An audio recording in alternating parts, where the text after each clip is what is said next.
अल्हम्दुलिल्लाह कफ़ा व सलामुन अला इबादिही अल्लज़ीना इस्तफ़ा अम्मा बअदु फ़अऊज़ु बिल्लाहि मिनश शैतानिर रजीम बिस्मिल्लाहिर रहमानिर रहीम इन औलियाअहु इल्लल मुत्तक़ून सदक़ल्लाहु मौलानाहिल अलिय्यिल अज़ीम। मुअज़्ज़ज़ मोहतरम सामईन किराम, अस्सलामु अलैकुम व रहमतुल्लाहि व बरकातुहू। इन्नल्लाह व मलाइकतहु युसल्लूना अलन नबी या अय्युहल्लज़ीना आमनू सल्लु अलैहि व सल्लिमू तस्लीमा। अल्लाहुम्मा सल्लि अला सय्यिदिना व नबिय्यिना व मौलाना मुहम्मद व अला आलिहि व अस्हाबिहि व बारिक व सल्लिम सलातन व सलामन अलैका या सय्यदी या रसूलल्लाह सल्लल्लाहु तआला अलैहि वसल्लम। हज़रत गिरामी,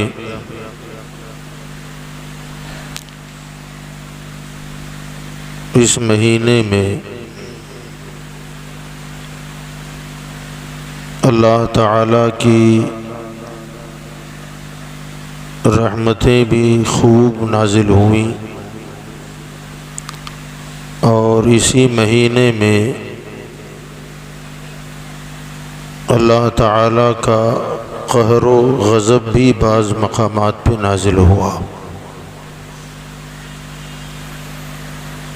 और इसी महीने की 14 तारीख़ को ताजदार अहले सुन्नत शहज़ादे आला हज़रत सैयदी सरकार मुफ्ती आज़म हिंद अलैहि रहमत व रिज़वान का उर्स भी है जो गुज़र चुका। उसी मुनासिबत से सरकार मुफ्ती आज़म आलम रज़ियल्लाहु तआला अन्हु की बारगाह में कुछ खिराजी अक़ीदत हम पेश करेंगे। अल्लाह ताला हज़रत के फ़यूज़ व बरक़ात से हम सबको माला माल फरमाए।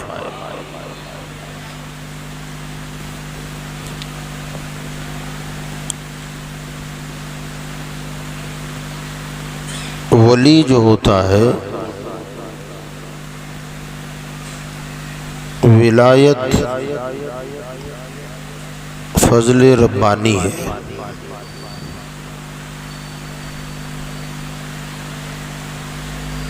मगर उसकी किस्में हमारे उलमा ने बयान फरमाई। एक होता है कसबी वली और एक होता है वहबी। कसबी विलायत उसे कहते हैं बंदा मेहनत करता है, इबादत, रियाजत, नफ्स कुशी के अमल से गुज़रता है। जब अल्लाह ताला उसकी इबादत व रियाजत में खुलूस और लिल्लाहियत पाता है, फिर उसकी मशीयत होती है तो उस बंदे को अल्लाह ताला मनसबे विलायत अता फरमाता है। और एक है बग़ैर किसी मेहनत के अल्लाह को किसी बंदे पर प्यार आ जाए और अल्लाह उसे ऐसी ही विलायत अता फरमा दे।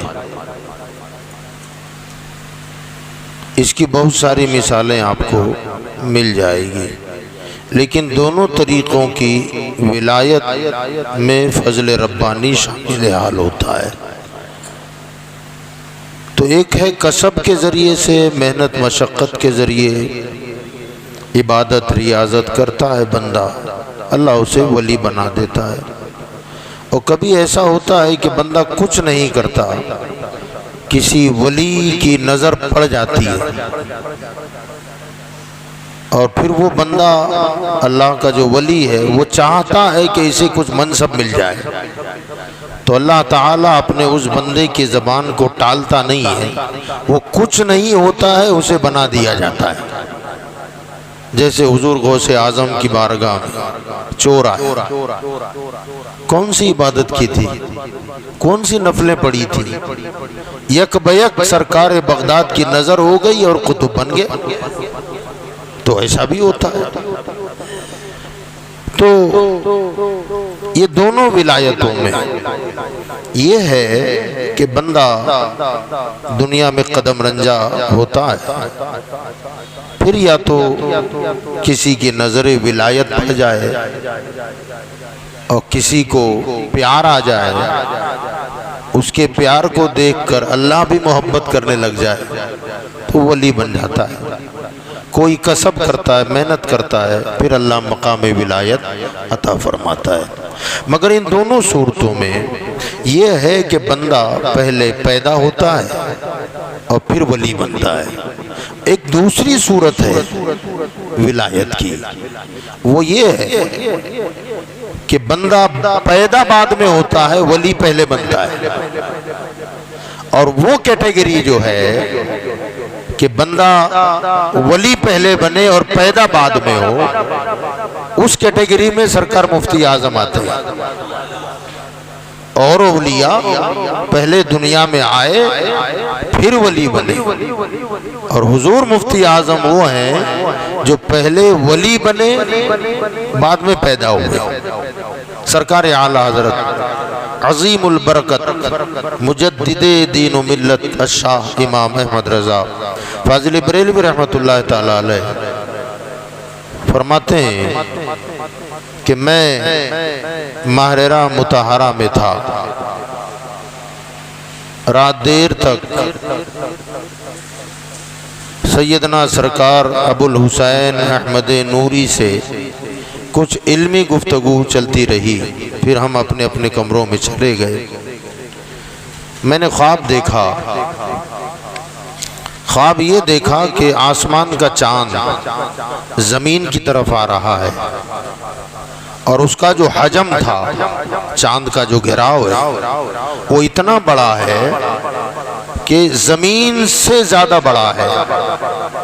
अब मैं सोच रहा हूँ कि इतना बड़ा चांद ज़मीन पे कैसे आएगा, लेकिन जैसे जैसे वो करीब आता गया उसका हजम सिमटता चला गया, चांद छोटा होने लगा, इतना छोटा हुआ कि मेरी गोद में आ गया।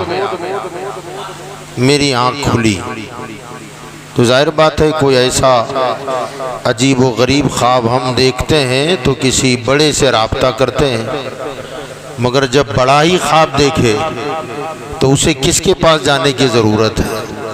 उन्होंने खुद ताबीर ये निकाली कि इस ख्वाब की ताबीर ये है कि मेरे यहाँ शहज़ादा पैदा होने वाला है, बेटा पैदा होगा। आप फरमाते हैं कि मैंने वज़ू किया, वज़ू करके आँख खुली थी, वज़ू किया, कुरान खोला कि कुछ देर तिलावत कर लूँ। जैसे ही कुरान खोला तो सामने सूरह रहमान, मैंने उसी को पढ़ लिया और कुरान रख दिया।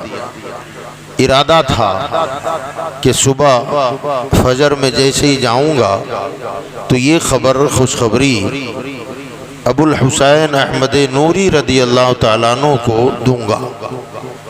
कहते हैं ताज्जुद अदा की, नमाज फजर की अजान हुई, उसके बाद मैं मस्जिद की तरफ चला। अपने कमरे से निकलकर हजरत अपने हुजरे से निकले, दोनों की मुलाकात मस्जिद के मेन गेट पर हुई।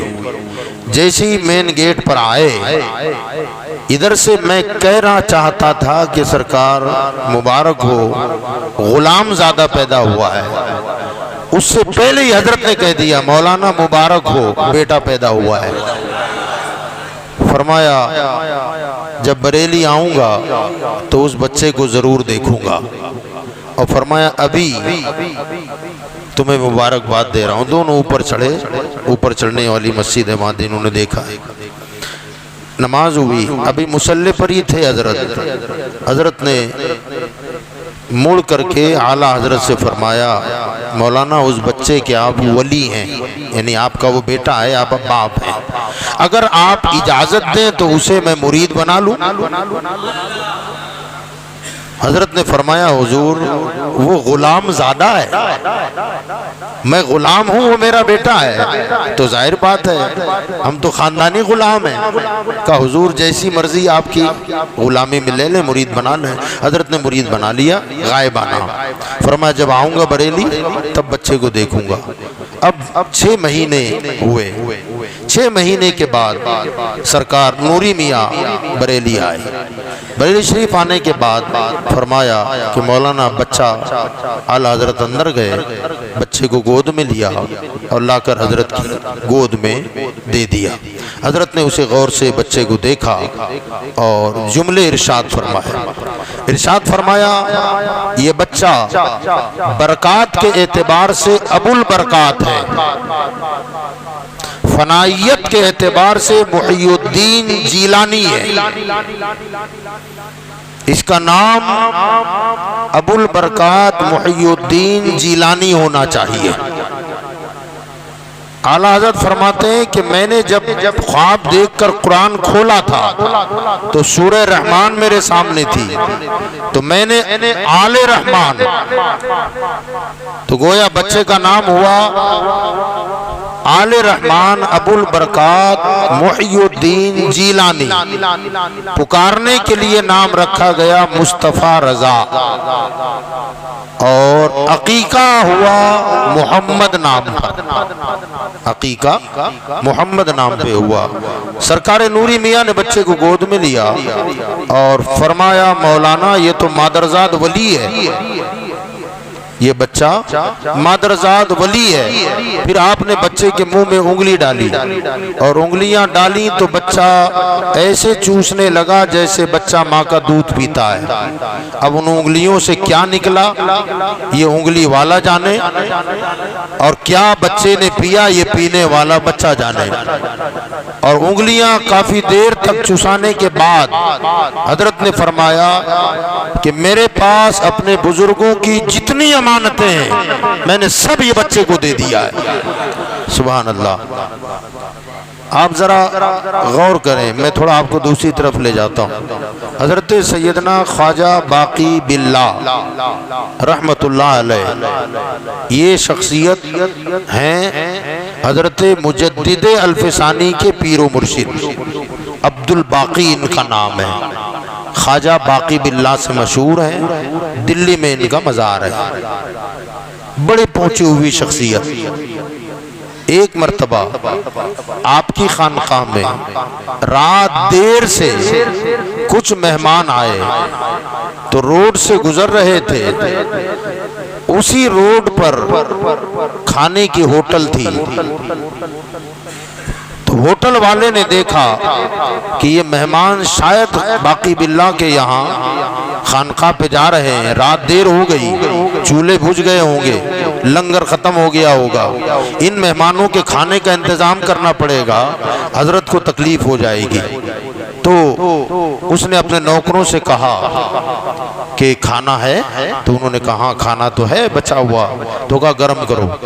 उन्होंने गरम किया, जब गरम हो गया तो सेठ से नौकर कहने लगे क्या करना है, कहा हजरत क्या ले जाना है, तो कहा ठीक है हम ले जाते हैं। होटल का मालिक कहने लगा कि ना ये खाना मैं ले जाऊंगा।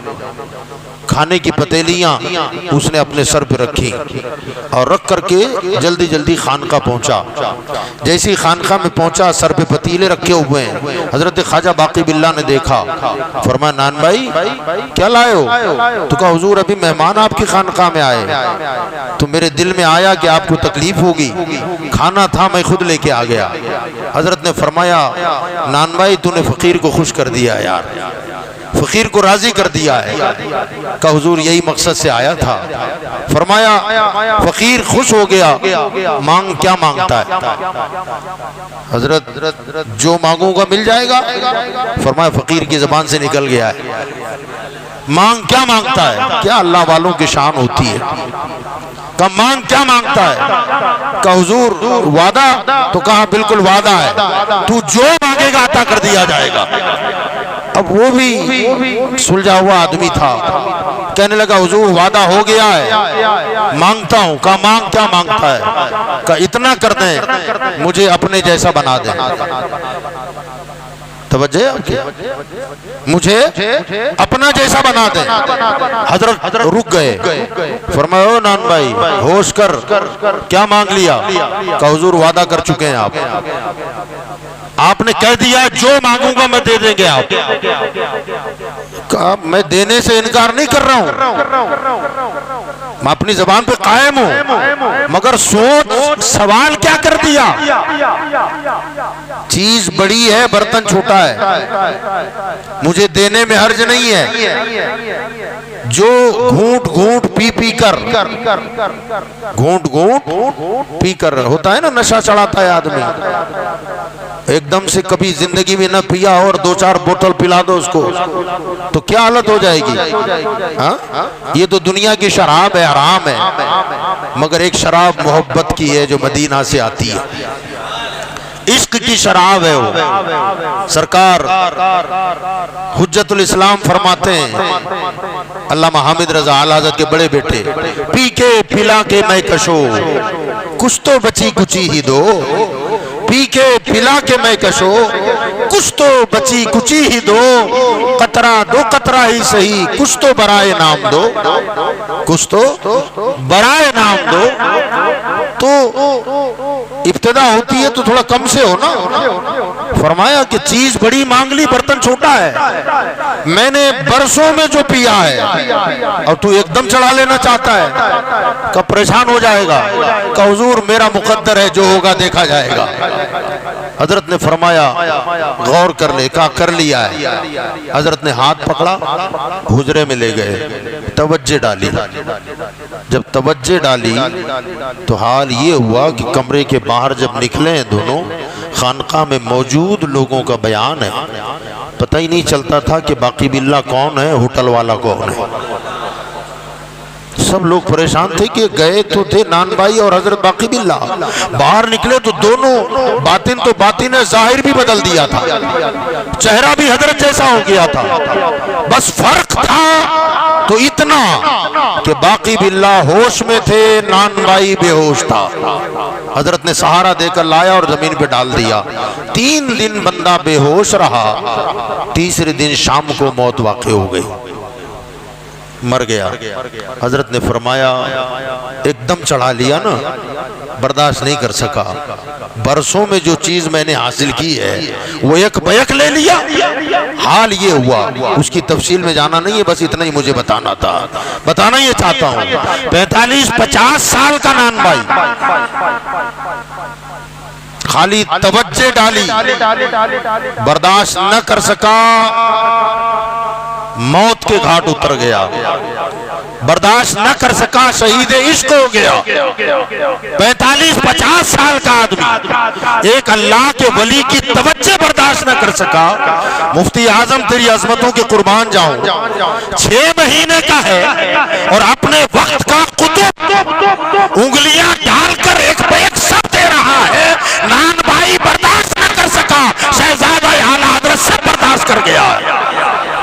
ये काबिल गौर बात है, अगर समझ सके, अगर समझ सके।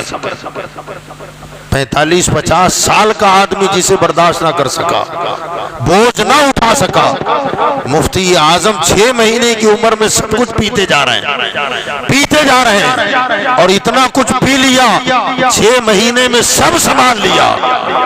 मानना पड़ेगा कि पैदाइशी वली है। हाँ, पैदा हुए तो ही बर्तन इतना बड़ा लेके आए थे। अब जाहिर बात है जब इब्तिदा का ये आलम है तो इंतहा का आलम क्या होगा। गोद में आलम शबाब, आला हज़रत का शेर है, गोद में आलम शबाब, हाले शबाब कुछ न पूछ, गुल बने नूर की कुछ और ही उठान है।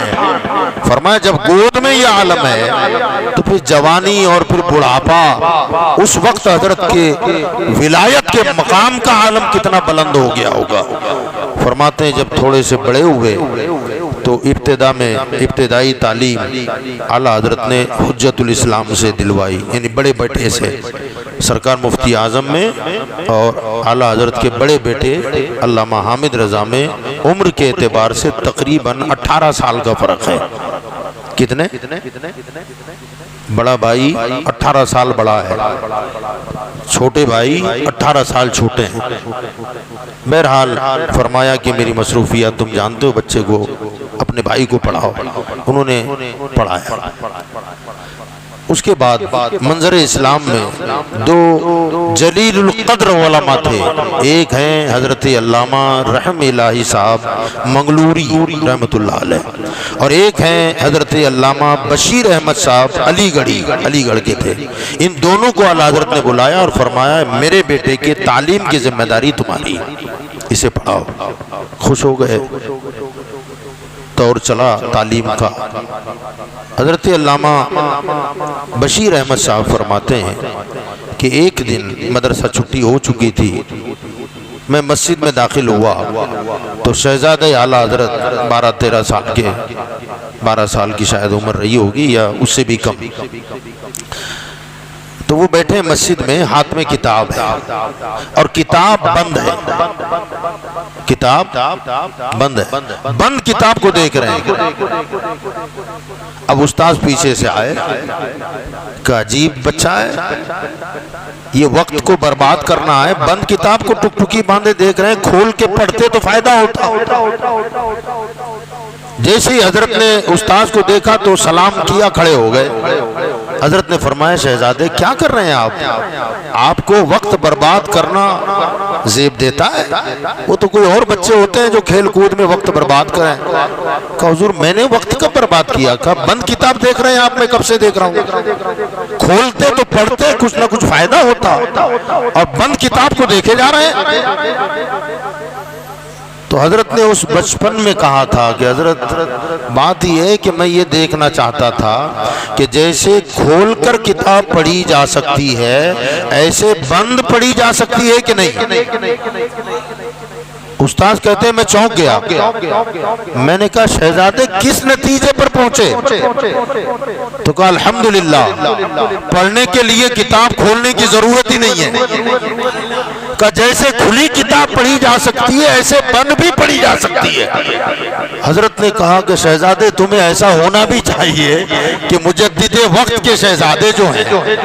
अब ये बात लेकर के वो हजरत रहम इलाही रहमतुल्लाह अलैह के पास गए और जाकर के कहा कि यार आला हज़रत के लड़के की क्या शान है। का क्या हुआ? का मैंने अजीब मंजर देखा और ये सारी बात उन्होंने बताई। अब जैसे ही सारी बात बताई तो वो उस्ताद कहने लगे कि ये बात किसी पर जाहिर मत करना वरना अभी शोहरत हो जाएगी, पढ़ाई का नुकसान हो जाएगा। लो होता है ना, हमारा मिजाज क्या है, हाथ पैर चूमते चूमते चूमते पीर के बेटे को बिगाड़ दिया, ये हमारा मिजाज होता है। उसको बचपन से ही उसके हाथ चूमो, कदम चूमो, हाथ चूमो, कदम चूमो, कवर देते रहो, नजराने मिलते रहे, वो क्या पढ़ेगा और क्या पढ़ाएगा। वो सोचता है अभी से हम पीर साहब बन गए। आला हज़रत फाजिल बरेलवी ने ये काम नहीं किया। उस्ताद भी कहने लगे अगर ये शोहरत हो गई तो बच्चे की पढ़ाई का नुकसान हो जाएगा। कब मैं तुमने तो इतना ही देखा है, मैंने तो बहुत कुछ देखा है। तो कहा तुमने क्या देखा है? कहा एक बात बता देता हूं मगर इसे आम मत करना।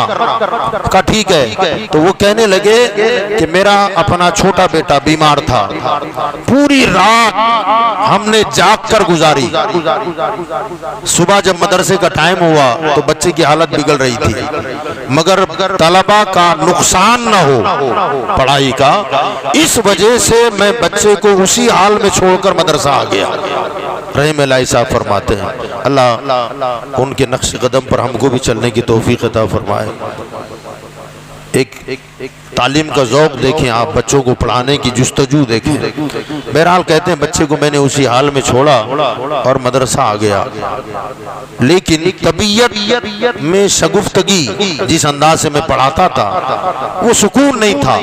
बार बार ख्याल बच्चे की तरफ जाता था, घर में कोई बड़ा मर्द नहीं है, कैफियत क्या है क्या नहीं है समझ में नहीं आ रहा है। पढ़ाने में जो दिल जमाई होना चाहिए वो कैफियत नहीं थी, बेकरारी थी, बेचैनी थी बच्चे। और मैंने मदरसे में किसी से उसका तज़किरा किया भी नहीं था। बच्चे बैठे हुए हैं, मेरी बेकरारी बेचैनी को शहजादे आला हजरत ने महसूस किया और महसूस करके मुझसे कहते हैं हजरत इजाजत हो तो मैं बच्चे की खबर लेके आऊं? कहते अब मैं भी थोड़ा इस्तरारी कैफियत थी, मैंने उस पर तवज्जो नहीं दी कि इनको बताया किसने मेरे घर का हाथ। मैंने बेकरारी में और इस्तरारी कैफियत में कह दिया कि हाँ जरा जाके देख के आओ। हजरत चले गए। जाने के बाद कुछ देर के बाद बच्चा वापस आया और वापस आके मुझसे कहने लगे कि हजरत इत्मीनान रखें, बच्चा बिल्कुल ठीक है, बुखार उतर गया। मेरे सामने बच्चे ने अपनी माँ से दूध मांगा, मेरे सामने बच्चे ने दूध पिया, बिल्कुल बेहतर तबीयत है, आप इत्मीनान रखें। कहते मुझे सुकून हो गया। अब मैंने पढ़ाना शुरू किया। मदरसे की छुट्टी हुई, छुट्टी के बाद मैं जब घर गया तो देखा वाकई बच्चा खेल रहा था। मैंने देखा, अपनी बीवी से पूछा तो बीवी कहने लगी कि बहुत अच्छा हुआ आपने छोटे हजरत को भेज दिया था। तो अब वो सोच रहे हैं कि मैंने तो भेजा नहीं था, वो तो खुद से मुझसे कहा कि मैं जाके आता हूँ। कहा हुआ क्या? कहा आप मदरसा जाने के बाद, आपके मदरसा जाने के बाद बच्चे की तबीयत और बिगड़ी और मैं बहुत परेशान हुई। इतने में शहजादे आला हजरत आए तो मैं तो बिलक बिलक के रो रही थी, बच्चा बेहोश पड़ा हुआ था, बेहोशी पर बेहोशी तारी हो रही थी। मैं उनसे कह रही हूँ कि आप जाकर अपने उस्ताद को घर भेजें, मगर उन्होंने मेरी तरफ कोई तवज्जो नहीं दी। सीधे बच्चे के पास आए और आकर के कुछ पढ़ने लगे और दम करने लगे, पढ़ने लगे और दम करने लगे। 4 से 5 मिनट हुआ होगा, मेरे बच्चे का बुखार उतर गया, उठ के बैठ गया और मुझसे कहने लगा अम्मी मुझे भूख लगी है, मुझे जरा खाना खिला दो। तो मैंने जल्दी से दूध ला के बच्चे को पिलाया। उसके बाद से बच्चा हशाश बशाश है और अब बाकायदा खेल रहा है। आप जरा देखें बचपन में ये हाल है उनकी विलायत का। तो जब बड़ी उम्र के हुए होंगे, जब इबादत और रियाजत का दौर चला होगा, उसके बाद आपकी मनसबे विलायत का कौन अंदाजा लगा सकता है। तो सरकार मुफ्ती आजम हिंद ने तालीम भी पूरी की, हालांकि पैदाइशी बोलिए पैदाइशी वली हैं, मगर तालीम में ब्रेक नहीं लगा। पढ़े ऐसा कि खाली मुफ्ती नहीं मुफ्ती आजम बने, पढ़ाई ऐसी की कि सिर्फ मुफ्ती नहीं मुफ्ती आजम बने। और 18 साल की उम्र थी हजरत, फारिग तहसील हो गए। मलिकुल उलमा हजरत अल्लामा ज़फ़रुद्दीन बिहारी रहमतुल्लाह अलैह, जो आला हजरत के खास शागिर्द भी हैं और बड़े चहीते खलीफा, बड़े काबिल आदमी। दारुल इफ्ता है आला हजरत का, फतवा आया है रज़ाअत का, दूध पिलाने का जो मामले होते हैं वो फतवा आया था और मलिकुल उलमा उस फतवे को लिख रहे थे, जवाब दे रहे थे। कहीं रोशनी की जरूरत पड़ी, रोशनी से मुराद इल्मी रोशनी की, इसमें हवाला और थोड़ी वजाहत की जरूरत है। तो आप उठे और अलमारी में फतावा रज़विया रजविया रखा हुआ था। फतावा रजविया उस वक्त छपा नहीं था, कलमी था। वो निकालना चाहते थे और इतने में सरकार मुफ्ती आजम बिल्कुल जवान, कड़ियल जवान दाखिल हो गए। दाखिल हुए तो देखा मेज पर फतवा रखा हुआ है और मलिकुल उलमा किताब निकाल रहे हैं। बेतकल्लुफी थी दोनों में, मगर उम्र का फर्क था। सरकार मुफ्ती आजम बिल्कुल अभी तक एक भी फतवा नहीं लिखा है। जैसी दाखिल हुए तो कहो मौलाना किताब देखकर फतवा लिखेंगे। तो मलिकुल उलमा पलटे तो कहा जरूरत पड़ती है, अगर इतना ही दावा है तो करके दिखा दें, बगैर किताब के फतवे का जवाब लिख दें तो जानू। आपने ये कहा बगैर किताब का सहारा लिए जवाब लिख दें तो जानू। हजरत ने फरमाया लाओ लिखता हूं। जिंदगी का पहला फतवा, जिंदगी का पहला फतवा, कभी फतवा नहीं दिया था। हजरत ने किताब वहीं छोड़ दी, कहा लिखो। वहीं बैठे और लिखना शुरू किया और लिखा, पूरा जवाब लिख दिया। कहा लीजिए। हजरत ने देखा, कहा मालूम है ये फतवा जाएगा कहाँ? कहाँ जाएगा? कहा नजरे सानी आला हजरत फरमाते हैं। तो कहा ले जाइए। अब वो फतवा लेकर आला हजरत के पास गए। आला हजरत उसे पढ़ते जा रहे हैं, मुस्कुराते जा रहे हैं, पढ़ते जा रहे हैं, मुस्कुराते जा रहे हैं। फरमाया किसने लिखा है? मलिकुल उलमा ने फरमाया मुस्तफा मियां ने लिखा है। आला हजरत ने अल जवाब सही करके दस्तखत कर दिया और उसी दिन सरकार मुफ्ती आजम के नाम की मोहर बना दी। मोहर बनवा दी। का आज के बाद उनको जिम्मेदारी सौंप दो कि फतवा लिखा करें। ये वाकया पूरा हो गया। मैं बताना ही चाहता हूँ, इस वाकये पर तबसरा किया है शारह बुखारी नायब मुफ्ती आजम हिंद हजरत अल्लामा मुफ्ती शरीफुल हक साहब हमजदी रहमतुल्लाह अलैह ने।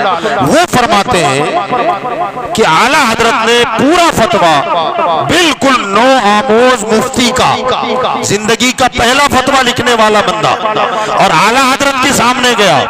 और आला हजरत के इल्म का ये आलम था कि अगर किसी कलमे और जुमले के 1000 मानी होते, शरीफुल हक साहब लिख रहे हैं, 1000 मानी होते तो कलमे पर नजर पड़ते ही वो 1000 मतलब आला हजरत की निगाह के सामने हो जाते। ऐसा इल्म 1000 मतलब अगर होते तो 1000 का 1000 मानी आला हजरत की निगाहों के सामने होते।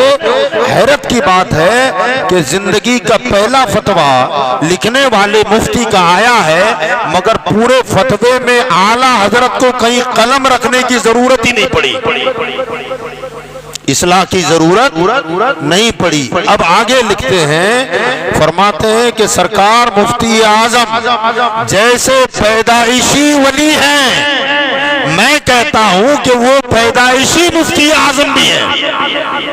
वो पैदाइशी तौर पर मुफ्ती आजम भी हैं, वली भी हैं और मुफ्ती आजम भी हैं। 2-3 मिनट बढ़ जाएंगे, चलेगा जी? अब सुनिए, मीडिया है ना, मीडिया 2 तरह का है ना। एक है प्रिंट मीडिया। प्रिंट मीडिया अखबार, पेपर निकलता है, उसमें क्या होता है, कहाँ क्या हुआ वो बताता है, लिखा हुआ आता है। एक है इलेक्ट्रॉनिक मीडिया, वो कहाँ क्या हुआ बताता भी है और दिखाता भी है। प्रिंट मीडिया बताता है, दिखाता नहीं। इलेक्ट्रॉनिक मीडिया, अब उसके जायज नाजायज की तरफ नहीं जा रहा हूं मैं, जो चीज नाजायज है वो नाजायज है। मैं खाली आपको समझाने के लिए मिसाल दे रहा हूं, वरना जुमे के बाद हंगामे शुरू हो जाएंगे। हाँ, क्योंकि दौर हंगामों का है कि नहीं। जो नाजायज है वो नाजायज है, मगर मैं आपको समझाने के लिए मिसाल दे रहा हूं। प्रिंट मीडिया सिर्फ बताता है कहां क्या हुआ, इलेक्ट्रॉनिक मीडिया बताता भी है कि वहां क्या हुआ और दिखाता भी है कि कैसे हुआ। ऐसे ही उलमा में 2 जमातें हैं। एक है उलमा की जमात, और एक है सूफिया की जमात, एक है सूफिया की जमात। उलमा की जमात क्या करती है? ये प्रिंट मीडिया है। ये क्या है? Print media. हुजूर को इल्म गैब है? मैंने कहा है। का सबूत क्या है? मैंने कहा बुखारी लाओ, मुस्लिम लाओ, अबू दाऊद लाओ। ये है, यही होगा। दिखा दिया, बताया ना, बुखारी में ये लिखा है, कुरान में ये लिखा है, मुस्लिम में ये, अबू दाऊद में ये है उलमा का काम। लेकिन सूफिया, उनसे अगर कोई कहे क्या नबी को इल्म गैब है, तो वो कहते हैं बुखारी मुस्लिम तिरमिजी में तो है, मगर हाँ मैं तुझे दिखाता हूं है कि नहीं है। अब वो दिखा भी देते हैं। वो कैसे दिखाते हैं? बस मुफ्ती आजम की एक बात सुना दे। आला सरकार मुफ्ती आजम दिल्ली गए, समझ सको तो बहुत कुछ है समझने के लिए, उसकी वजाहत में नहीं जाऊंगा, जहन को खुला रखें। सरकार मुफ्ती आजम हिंद उर्स महबूब इलाही में गए, निजामुद्दीन औलिया के उर्स में, जहां कयाम था, हजरत के मुरीद थे, अकीदतमंद थे, वहां रुके तो आपका मेजबान आपके पास आया और आकर के कहने लगा हुजूर करम नवाजी हो गई, आप तशरीफ लाए। कहा उर्स में आना था, मैं आ गया हूँ। कहा हजरत आते तो हैं लेकिन आज की अब जब आए हैं तो शायद कोई बड़ा काम होगा। कहा क्या बात है? कहा हुजूर मेरा रिश्तेदार बड़ा मुंहफट, बैसो मुबाइसे से शगफ रखने वाला वहाबियों का आलिम है, वो आया हुआ है, मेरे घर आया हुआ है। चाहता नहीं हूं कि वो आए मगर आ गया है। इतना हुज्जतबाज है कि किसी की कोई बात सुनना ही नहीं चाहता। आप आ गए, इजाजत हो तो पेश कर दूं। सरकार मुफ्ती आजम ने फरमाया मेहमान है तुम्हारा, इस तरह के जुमले मेहमान के लिए इस्तेमाल करना मुनासिब नहीं है, लाओ उसे मेरे पास। कहा हुजूर हुज्जतबाज बहुत है। कहा कोई बात नहीं, हुज्जत वो करता रहे, हम थोड़ी हुज्जत करेंगे, उसे ले आओ मेरे पास। लाया गया, बिठाया गया। हजरत ने फरमाया कहिए मौलाना कैसे हैं आप? क्या अखलाक थे, क्या किरदार था। उसने बताया कि खैर खैरियत से हो, ऐसा हो, बेंगलोर का रहने वाला था।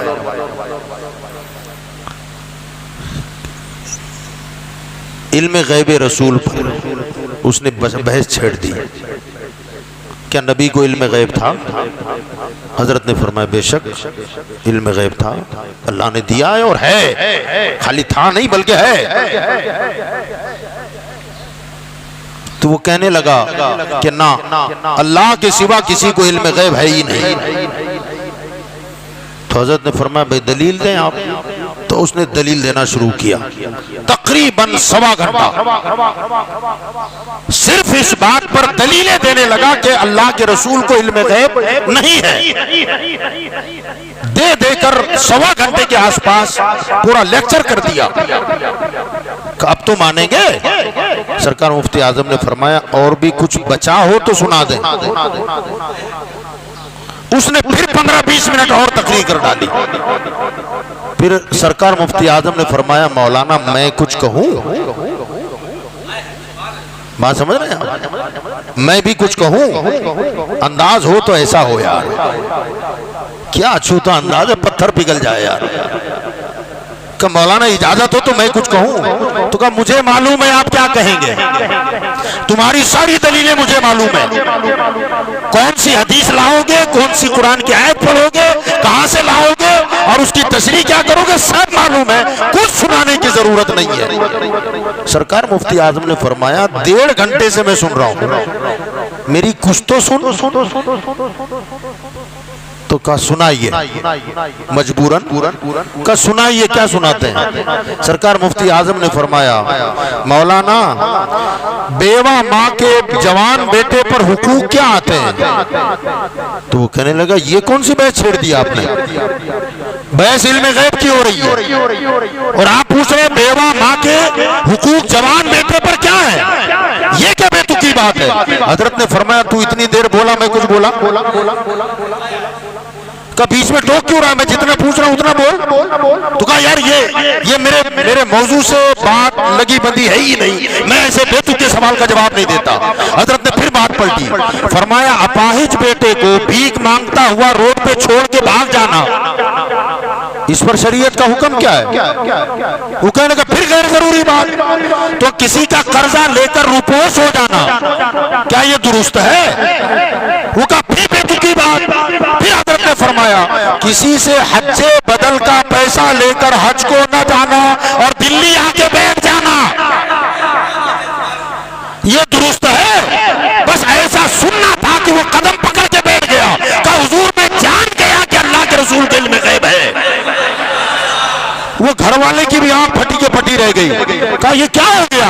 हजरत ने क्या समझाया, ये क्या समझा? कहा मैं मान गया, मुझे कलमा पढ़ा दे, मैं अहले सुन्नत में दाखिल हो जाना चाहता हूँ, मैं मुसलमान बनना चाहता हूँ। हजरत ने कलमा पढ़ाया और वो घर का मालिक जो था वो हक्का बक्का रह गया। कहा कि बात क्या है? तो वो कहने लगा भाई ये जितनी बातें हैं ना वो मुझ में है, और इस बात की खबर तुझे भी नहीं है। मेरी माँ बेवा है, मैं खिदमत नहीं करता, मेरा बेटा अपाहिज है, पाल पाल के परेशान हो गया, मैंने छोड़ दिया है, वो गलियों में भटक कर भीख मांगता है, पेट पाल लेता है, एक आदमी का कर्जा भी मैंने लिया है, और किसी ने हज बदल के पैसे मुझे दिए हैं, मैं हज को नहीं गया, वो पैसा लेकर यहाँ आके बैठ गया हूँ। कहा जब गुलाम मुस्तफा का इल्म ऐसा है तो मोहम्मद रसूलुल्लाह का इल्म कैसा होगा?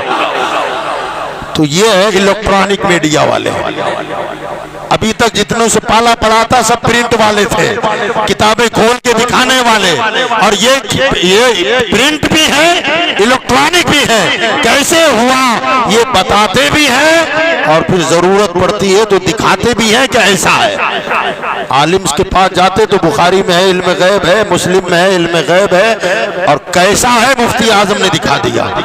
ये शान थी सरकार मुफ्ती आजम की। अल्लाह पाक हम सबको सरकार मुफ्ती आजम हिंद अली रहमा के फयूज़ व बरक़ात से माला माल फरमाए। व आखिरु दावाना अनिल हम्दुलिल्लाहि रब्बिल आलमीन।